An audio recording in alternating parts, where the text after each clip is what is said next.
मध्य प्रदेश में एमएसपी पर गेहूं बेचने के लिए स्लॉट बुक कराने का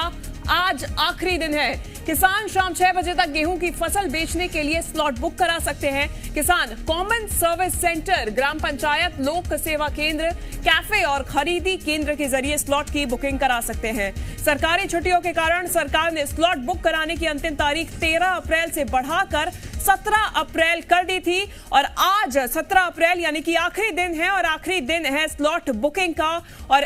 तरह तरह के इंतजाम किए गए हैं किसानों के लिए। ज्यादा जानकारी के साथ जी मीडिया संवाददाता वासु चौरे हमारे साथ जुड़ गए हैं। वासु, आज आखिरी दिन है, कितने किसान ऐसे हैं जो आज के दिन भी बुकिंग करा सकते हैं? कितने बचे हुए किसान हैं? कितनों ने अभी तक बुकिंग करा ली है?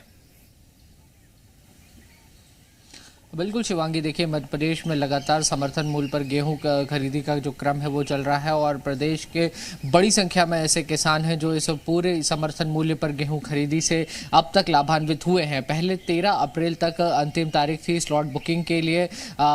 जिस तरीके से समर्थन मूल्य पर गेहूं खरीदी का कार्य चल रहा है, लेकिन कुछ सरकारी अवकाश के चलते इस तारीख को बढ़ाया गया है ताकि और भी ज़्यादा जो किसान हैं वो इस पूरी योजना से लाभान्वित हो सके। और आज यानी कि 17 अप्रैल को अंतिम दिन है और विभिन्न कियोस्क के माध्यम से मध्य प्रदेश सरकार का जो ई उपार्जन पोर्टल है उसके माध्यम से और किसान चाहे तो अपने मोबाइल फोन के माध्यम से भी स्लॉट बुक कर सकते हैं, क्योंकि स्लॉट बुकिंग के बाद ही निश्चित समय पे निश्चित तारीख पे गेहूं की समर्थन मूल्य पर जो खरीदी है वो मंडियों के माध्यम से की जाती है। और ये व्यवस्था इसलिए ही सुनिश्चित की गई है कि किसानों को बहुत ज़्यादा परेशान ना होना पड़े, उनका जो गेहूँ है वो आसानी से बिक सके और जो उचित दाम है उनकी फसल के वो भी किसानों को मिल सके, इसलिए ये पूरी व्यवस्था की गई है। और लगातार हमने देखा कि पिछले महीनों ये क्रम चल रहा था, बड़ी संख्या में किसानों ने इस पूरी योजना का लाभ उठाया और जिस तरीके से समर्थन मूल्य एक प्राइस मिनिमम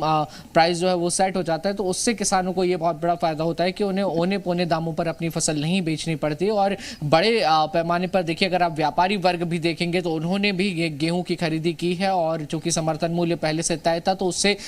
ऊपर के दामों पर जो है वो इस बार गेहूं की फसल बिकी है। साथ ही सरकार के जो प्रयास है, खासतौर पर मुख्यमंत्री शिवराज सिंह चौहान की जो मंशा है कि मध्य प्रदेश के गेहूं को ज्यादा से ज्यादा एक्सपोर्ट किया जाए और विदेशों तक मध्य प्रदेश का गेहूं पहुंचाया जाए, उसका असर भी देखने को मिला है और मध्य प्रदेश के गेहूं की डिमांड भी बढ़ी है। कहीं ना कहीं ये भी एक वजह थी कि बड़े पैमाने पर जो गेहूं का उत्पादन हुआ है और अब उसकी समर्थन मूल्य पर जो खरीदी का क्रम है जो सवाल यही है कि अंतर्राष्ट्रीय हालातों को देखते हुए यहाँ पर गेहूं के दाम बाजार में ज्यादा मिल रहे थे किसानों को और इसी के चलते बाहर ज्यादा बेचने के इच्छुक थे एमएसपी के बजाय। किसान क्या अब भी बाहर ही बेचने के लिए ज्यादा इच्छुक हैं कि एमएसपी पर अपने गेहूं बेचने के लिए अब तैयार हैं?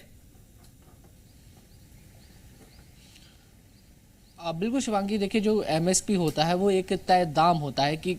कम से कम इतने दाम पर आपको गेहूं की जो है वो खरीदी करनी होगी, चाहे फिर वो सरकारी सिस्टम से हो या फिर प्राइवेट तौर पर, जैसे कि डायरेक्ट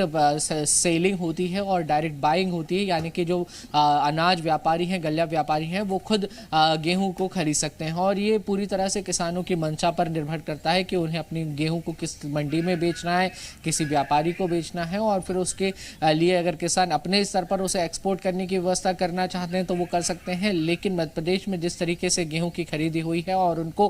भंडारण गृह तक पहुंचाया गया है तो ये तय मानिए कि इस गेहूं को बाहर भेजा जाएगा, मध्य प्रदेश के अलावा अन्य राज्यों में भी और दुनिया के कई और देशों में भी जो मध्य प्रदेश का गेहूं है वो पहुंचता है और डिमांड ज्यादा रहती है। खासतौर पर मध्य प्रदेश का जो शरबती गेहूं है वो काफी ज्यादा पसंद किया जाता है और विभिन्न जो फूड प्रोसेसिंग कंपनियां हैं जो गेहूं को आटे में कन्वर्ट करके फिर हम देखते हैं कि बाजारों में डायरेक्ट जो पैकेट बंद आटा मिलता है, उन्होंने भी मध्य प्रदेश की जो डिमांड है और बड़े जो ब्रांड्स है वो मध्य प्रदेश के गेहूं की लगातार डिमांड कर रहे हैं। तो कहीं ना कहीं जो सरकार गेहूं खरीद रही है वो निश्चित तौर पर आने वाले समय में एक्सपोर्ट भी होगा और इसलिए लगातार हमने देखा है कि बिल्कुल और इसी के चलते यहाँ पर भी इसकी बढ़त हुई है और गेहूं की खरीदी में भी बढ़त देखने को मिली है। वासु बने रहिएगा हमारे साथ, आगे भी जानकारी लेंगे आपसे। खबरों में बने रहने के लिए आप हमारे फेसबुक, ट्विटर और इंस्टाग्राम पेज को फॉलो कर सकते हैं। लेटेस्ट अपडेट के लिए आप हमारे यूट्यूब पेज को सब्सक्राइब भी कर सकते हैं और हाँ, बेल आइकन पर क्लिक करना ना भूलें।